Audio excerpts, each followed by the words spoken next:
बच्चों सारे क्वेश्चन को कंप्लीट, क्योंकि घर में रिसोर्सेज और स्कूल में भी एक तो क्वेश्चंस लॉन्ग होते हैं, तो पूरा सॉल्यूशन के साथ कम से कम 2-2.5 पेज का बैठता है क्वेश्चन। तो हर क्वेश्चन को कंप्लीट कराना तो it's very difficult, but I have decided, आपको मेथड मैंने सिखा दिया कंप्लीट क्वेश्चन कैसे होना है। अब मैं कुछ क्वेश्चन के ना जो डिफ़िकल्ट पॉइंट्स हैं in which you may face problems in doing dealing the transactions, वो ट्रांजेक्शंस में कुछ क्वेश्चंस के आपके सामने ले रही हूँ। जैसे क्वेश्चन नंबर 19 में जो आपकी बैलेंस शीट गिवन है उसमें क्रेडिटर्स की वैल्यू 80,000 है and debtors 34,000 minus provision for doubtful debt 4,000 is 30,000। This is not complete question, I am repeating, ये कंप्लीट क्वेश्चन नहीं है। इन दिस क्वेश्चन जो आइटम डिफिकल्ट है, I am taking only those items. बच्चों creditors और debtor से related जो adjustment इसमें दी है, ये क्वेश्चन नंबर 19 है, और इसमें जो एडजस्टमेंट दी है वो ये दी है कि एडजस्टमेंट कहती है ये कि जो डेटर्स हैं, half of the debtors realised 12,000, debtors 34,000 है, इसका आधा रियलाइज यानी कि 50% का 12,000 रुपया रिसीव हुआ है हमें। तो डेटर्स हम यहाँ रियलाइज करेंगे बाय बैंक 12,000, और वो ये कह रहा है जो रिमेनिंग डेटर्स हैं उससे हमने 25% क्रेडिटर्स का पेमेंट किया। तो डेटर्स और क्रेडिटर्स 25% तक ऑटोमेटिक एडजस्टमेंट हो गए, यानी कि 25% क्रेडिटर्स का पेमेंट जो है हमने डेटर्स के थ्रू कर दिया। रिमेनिंग 75% ऑफ क्रेडिटर्स बचते हैं, तो 75% ऑफ क्रेडिटर्स जब आप निकालोगे द फिगर विल बी 60,000, और उसका पेमेंट हम 60,000 का करेंगे। क्लियर हो गई बात? क्रेडिटर्स का हमने 80,000 पेमेंट क्यों नहीं किया? क्योंकि 25% of creditors have been transferred debtors up to the extent of remaining 50%, क्योंकि 50% डेटर्स का हमें 12,000 रुपया मिल गया था। रिमेनिंग डेटर्स यानी कि 17,000, 34 के 2 पार्ट्स कर दो, 17 के 17,000, ये 17,000 का रियलाइज हुआ 12,000, और ये वाले 17,000 हमने किसको ट्रांसफर कर दिए? क्रेडिटर्स को, to the extent of 25%, to settle the creditors up to the extent of 25%, remaining 60,000 की पेमेंट हमने कर दी। तो बच्चों ये क्वेश्चन नंबर 19 में ये एक पॉइंट था। अब क्वेश्चन नंबर 22 में मैं दिखाती हूँ आपको, एक पॉइंट है इसमें बेल और येल दो पार्टनर्स हैं, बेल और येल दो पार्टनर्स हैं, बेल और येल, और इसमें यहाँ पर एक पॉइंट है बैलेंस शीट में, लायबिलिटी साइड में यहाँ पर लिखा है बेल्स लोन। बेल्स लोन की वैल्यू दे रखी है 3,000। नीचे इससे रिलेटेड एडजस्टमेंट है सी, कहता है Bell agreed to accept 2,500 in full settlement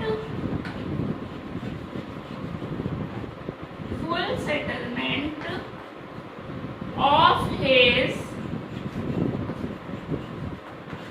loan account. वो कह रहा है उसका लोन था तो 3000 का, लेकिन वो 2500 में एग्री हो गया कि मेरा फुल आ गया, तो इसमें हम पेयर्स लोन, पार्टनर्स लोन्स का सेपरेट अकाउंट बनता है बच्चों, पेयर्स लोन अकाउंट। और पेयर्स लोन अकाउंट लायबिलिटी है तो इसका बैलेंस क्रेडिट साइड में लिखेंगे, बाई बैलेंस ब्रॉट डाउन 3000, और इसको पे किया टू बैंक 2500, रिमेनिंग हमें फायदा हो गया, रियलाइजेशन अकाउंट में 500 रुपया ट्रांसफर हो जाएगा। तो जब हम रियलाइजेशन अकाउंट बनाएंगे, इससे पहले ही बना होगा, लेकिन उसको क्लोज करने से पहले देखो, रियलाइजेशन अकाउंट में क्लोज करने से पहले ये 500 रुपीज, अगर इसकी एंट्री देखो तो Bell's loan account debit to realisation, तो क्रेडिट साइड में आएगा by Bell's loan account 500 rupees. ये रियलाइजेशन के सामने जो फिगर है ये यहाँ ट्रांसफर होगी रियलाइजेशन में, मतलब बाकी एंट्रीज के साथ एक ये प्रॉफिट जो हुआ था in settlement of loan, this will also be transferred to the realization account। बच्चों एक और question number 23 Shilpa Meena and Nanda वाला क्वेश्चन है। शिल्पा मीना हो सकता है मेरी बुक में और आपकी बुक में क्वेश्चन नंबर का वेरिएशन हो सकता है, इसलिए मैं पार्टनर्स के नाम पढ़ रही हूँ जिससे कि आपको क्लैरिटी हो जाए कि कौन सा क्वेश्चन है। क्वेश्चन नंबर 23 है ये मेरी वाली बुक में, और बेल येल वाला था क्वेश्चन 22।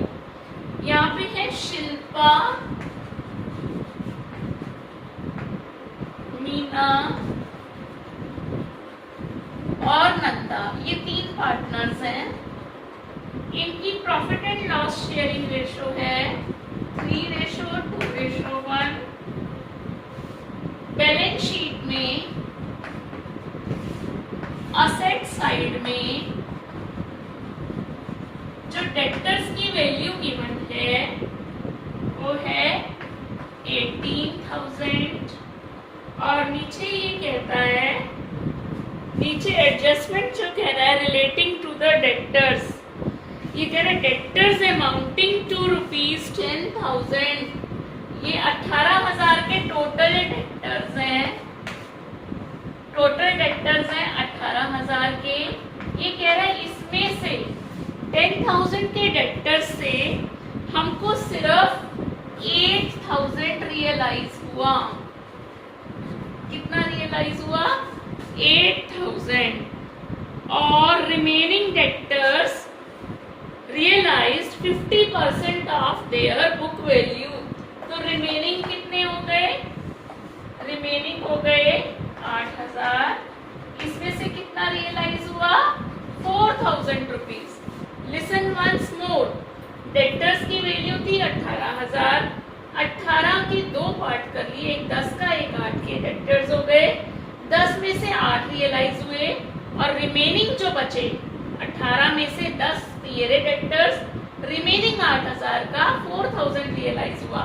तो जब आप रियलाइजेशन अकाउंट बनाओगे तो रियलाइजेशन अकाउंट में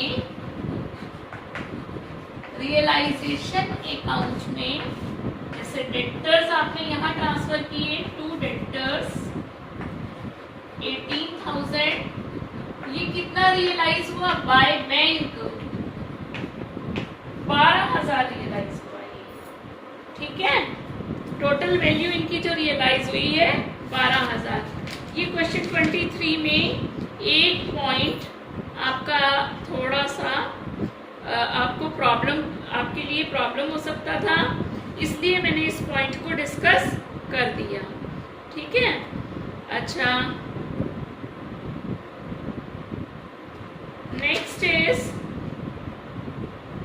नेक्स्ट आपका क्वेश्चन है question number 30। Yogesh and Naresh were partners. Question number 30,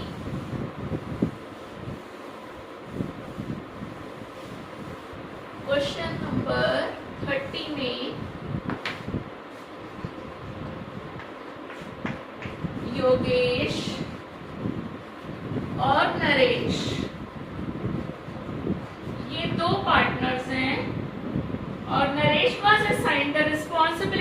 realise the asset, Naresh को ये रिस्पॉन्सिबिलिटी दी गई कि to realise the assets and pay the liabilities at a remuneration of 10,000। Naresh जो असेट्स को रियलाइज करेगा, लाइबिलिटीज को सेटल करेगा, इस डिसोल्यूशन के प्रोसेस को कैरी ऑन करने के लिए उसको 10,000 की फिक्स्ड रेम्यूनरेशन मिलेगी इंक्लूडिंग एक्सपेंसेस।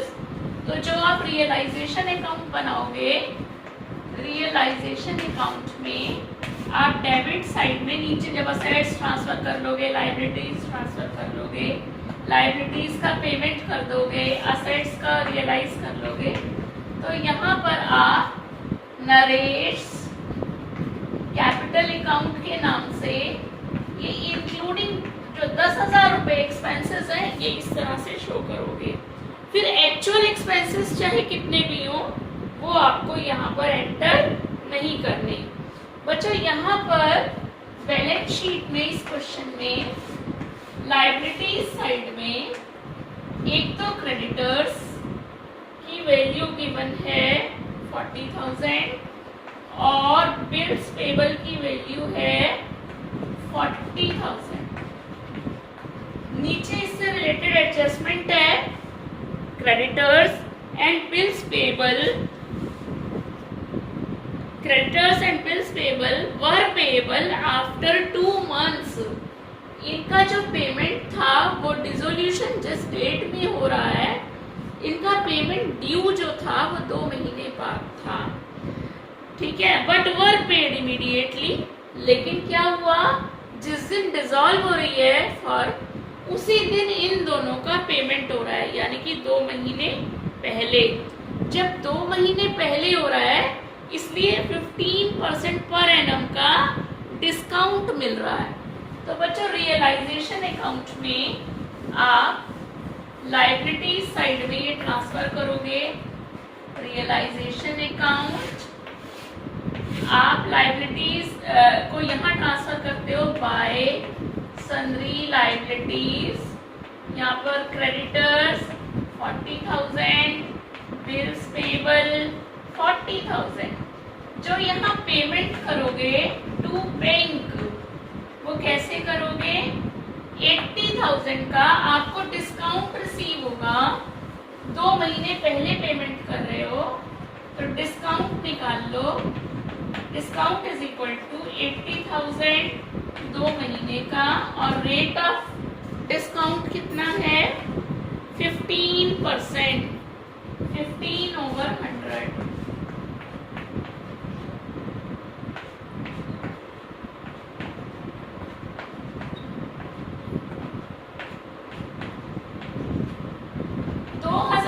का डिस्काउंट है, यानी कि अब हमें क्रेडिटर्स और बिल्स पेबल का टोटल पेमेंट 80 में से 2,000 का पेमेंट डिस्काउंट हो गया, तो अब हमको पेमेंट सिर्फ 78,000 का करना होगा। 2 months का डिस्काउंट मतलब 2/12, क्योंकि वाई हमने 2/12 क्यों लिया, टाइम फैक्टर क्यों लिया, जो रेट ऑफ डिस्काउंट था उसके सामने 15% पर एनम लगा हुआ था। अगर ये पर एनम ना होता तो हम यहाँ पर 2 months को कंसिडर नहीं करते। अच्छा, debtors debtor previously written off as bad डेब्ट। एक बैड डेब्ट जो डेटर था उससे हमें 15,000 रुपए रिसीव हो गए, तो जो रिसीव होता रहेगा वो आप बाय बैंक साइड में, रियलाइजेशन के क्रेडिट साइड में मेंशन करते रहना। अब है क्वेश्चन नंबर 31 में भी एक पॉइंट है। Question number 31,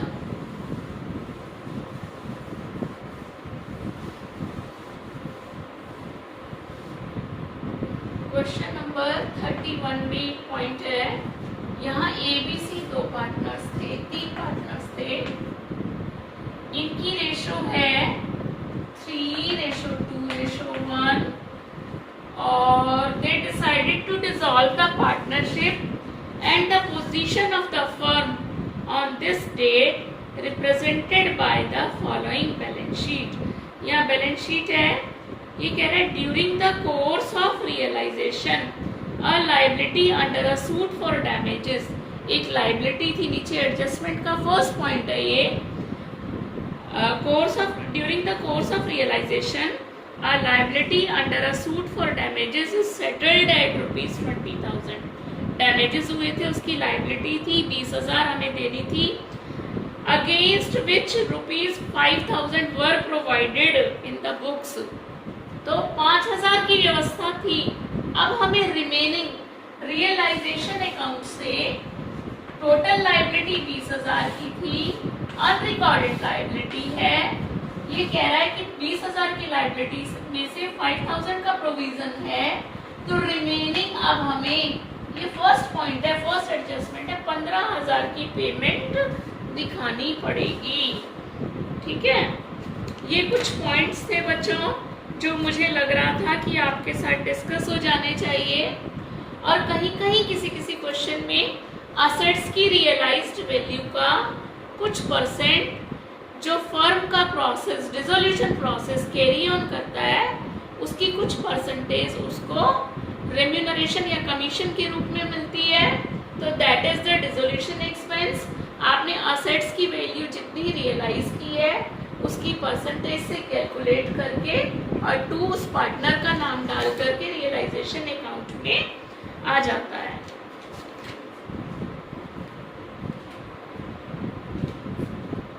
okay students, thank you. अभी इसमें ना एक टॉपिक इस चैप्टर का और बचा है, memorandum balance sheet. Now students, we will learn preparation of memorandum balance sheet. Some questions will be in front of you in the form of paragraph. For example, I have written question number 42 on the board. In short, this is question number 42. I have written this question in short. In this question, X and Y are two partners. ये दो partners हैं X और Y। इनके capital 50,000 and 40,000 given है, creditors 30,000, assets realised 1 lakh. वो पूछता है question के अंदर how much X and Y receive. बच्चों ऐसे क्वेश्चंस में जहां पैराग्राफ फॉर्म है वहां पर हम सबसे पहले मेमोरेंडम बैलेंस शीट बना लेते हैं। उससे हमें पता चल जाता है कि जो कोई चीज मिसिंग है वो कैलकुलेट हो जाती है। Memorandum balance sheet, old balance sheet before the dissolution. ठीक, ये लाइबिलिटीज हो गई, रुपीज, असेट्स, रुपीज। अब यहां पर कैपिटल्स एक्स और वाई का 50,000 और 40,000। ठीक, क्रेडिटर्स की वन है 30,000। अब हमें मालूम है liabilities are always equal to assets. अगर हम इसका टोटल करेंगे तो ये बैठेगा 1,20,000। Assets are missing. बच्चों ये असेट्स रियलाइज्ड है, असेट्स की सेल 1 लाख में है। असेट्स की वैल्यू हम, ये बैलेंस शीट जो हमने बनाई है इससे कैलकुलेट होगी। Sundry assets 1,20,000।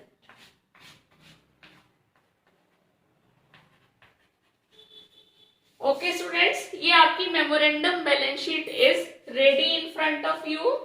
अब हम क्या करेंगे, मेमोरेंडम बैलेंस शीट से पहले रियलाइजेशन अकाउंट बना लेंगे। Realisation account,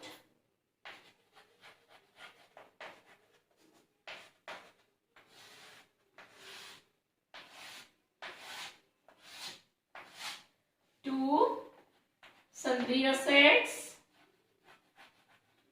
1,20,000 by creditors 30,000। Assets की रियलाइज्ड वैल्यू दी है, असेट्स रियलाइज करेंगे बाय बैंक। असेट्स की रियलाइज्ड वैल्यू 1 लाख।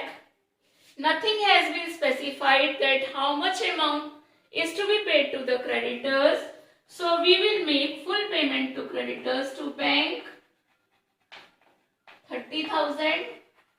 अब यहाँ पर हो गया बाय लॉस ट्रांसफर टू, ये एक्स और वाई को लॉस ट्रांसफर हो जाएगा। कितना लॉस आ गया? 1,30,000 और ये 1,50,000, यानी कि 20,000 का लॉस हो गया। रेशियो इज नॉट गिवन, तो हम इक्वली इनको लॉस डिवाइड कर लेंगे, नीचे सम अप कर देंगे 1,50,000 1,50,000। इसके बाद पार्टनर्स कैपिटल अकाउंट बनता है। एक्स और वाई को क्या रिसीव होगा? ये that is calculated by preparing the partners capital account. तो partners capital account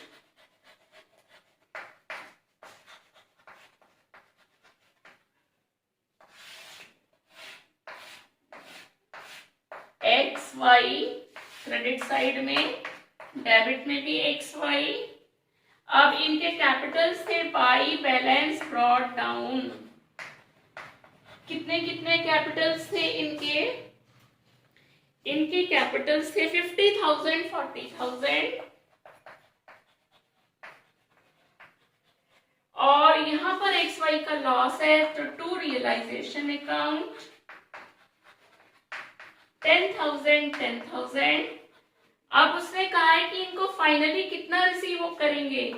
to bank, final payment हो गया 50 में से 10 गए 40, और यहाँ आ गए 30। सम अप कर देंगे नीचे 50-40 50-40। तो ये तरीका है बच्चों। यहाँ और कुछ रिजर्व वगैरह तो था नहीं बैलेंस शीट में जो डिस्ट्रीब्यूट होता। तो इस तरह से मेमोरेंडम बैलेंस शीट वाला बैंक अकाउंट बना सकते हैं। इसके बाद देखो बैंक अकाउंट अगर हम बनाते हैं तो कैसे बनेगा? ये टू बैंक लिखा है, तो बैंक अकाउंट में by X 40,000, by Y capital account 30,000, इस तरह से आएगा। देखो बैंक अकाउंट इसने मांगा नहीं है पर मैं सिखा रही हूं आपको। By X capital account 40,000, by Y's capital account 30,000, और यहां पर टू बैंक है तो ये बाय रियलाइजेशन 30,000, और यहां आ गया टू रियलाइजेशन। बाय बैंक है तो टू में आएगा रियलाइजेशन 1 लाख। बैंक में बैंक नहीं आता। अब अगर आप इसका सम देखोगे तो इक्वल हो गया 1 लाख 1 लाख। इस तरह से बच्चों ये मेमोरेंडम बैलेंस शीट वाले क्वेश्चंस करने होते हैं, पैराग्राफ शेप में होते हैं, और इसकी हम इस तरह से बैलेंस शीट ये तैयार करते हैं। एक और क्वेश्चन ले लेते हैं इसी का, मेमोरेंडम बैलेंस शीट का।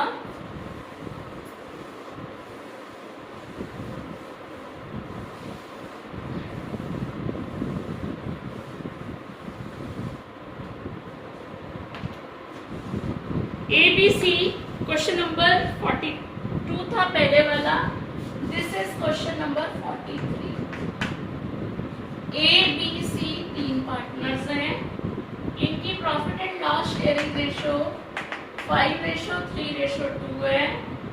On 31 March A is capital और B इज कैपिटल। तो मैं बैलेंस शीट ही बना देती हूँ, मेमोरेंडम बैलेंस शीट।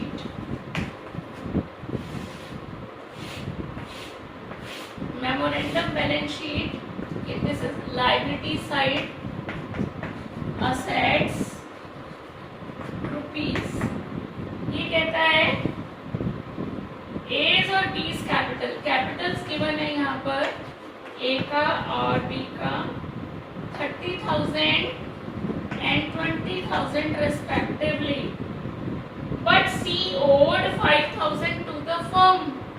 यानी कि सी का जो कैपिटल है, बट लगा दिया, तो बट यानी कि सी का जो है डेबिट बैलेंस है 5,000।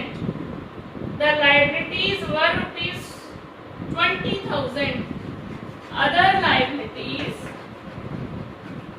20,000 रुपए हैं। आगे कह रहा है ये the assets of the firm realised value दी हुई है।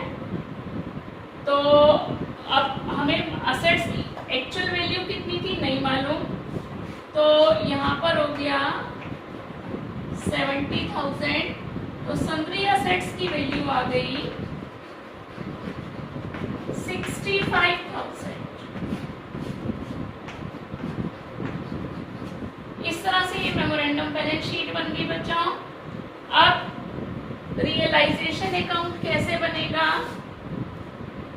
Realisation account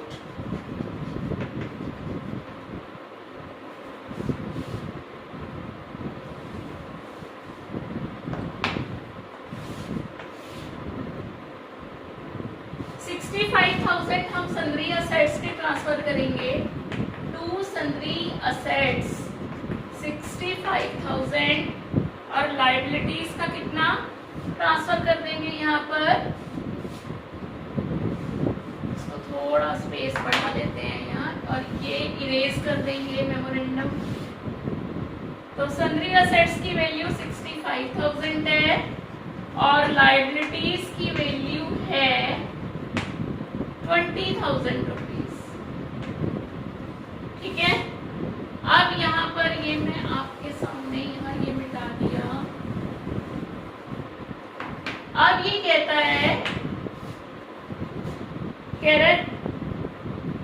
the assets of the firm realised rupees 50,000। ये जो असेट्स हैं इसकी वैल्यू जो रियलाइज हुई है वो हुई है 50,000 और लायबिलिटीज के बारे में कुछ नहीं कहा, तो हम ये पूरा पे कर देंगे टू बैंक 20,000। ठीक हो गया। अब देखो यहाँ का टोटल 85 बैठता है, यहाँ 70 बैठता है। ये आ गया by loss transfer to partners के क्या क्या नाम थे? ए बी सी, 3 नाम थे इनके। एज कैपिटल, बीज कैपिटल और सीज कैपिटल। ये हो गया हमारे पास 15,000। ठीक है, 85 और ये 85। अब 15,000 को इनकी प्रॉफिट एंड लॉस शेयरिंग 5:3:2 में डिस्ट्रीब्यूट कर देंगे, तो ये बैठ जाएगा। बस आप डिस्ट्रीब्यूट कर सकते हो इसको 5:3:2 में। ये तीनों के मिला के 15,000 है। जब इनके कैपिटल अकाउंट्स बनेंगे तो उसमें टू रियलाइजेशन 5:3:2 में चला जाएगा, कैपिटल अकाउंट्स के बैलेंस चले जाएंगे। अभी जैसे आपको सिखाया था क्वेश्चन, लेकिन यहाँ पर सी का कैपिटल अकाउंट का डेबिट बैलेंस था, असेट्स में था। तो जब कैपिटल अकाउंट बनाओगे तो सी के अकाउंट में टू बैलेंस BD 5,000 लिखोगे और ए और बी का क्रेडिट रहेगा। बाकी सारा क्वेश्चन सेम है जैसे आपने अभी हमने किया था। तो आज के वीडियो में इतना ही, और बाकी अब आपका क्लासेस स्टार्ट हो चुकी हैं। कोई प्रॉब्लम है तो क्वेरीज आप अपनी पूछ भी सकते हैं। Okay students, thank you very much.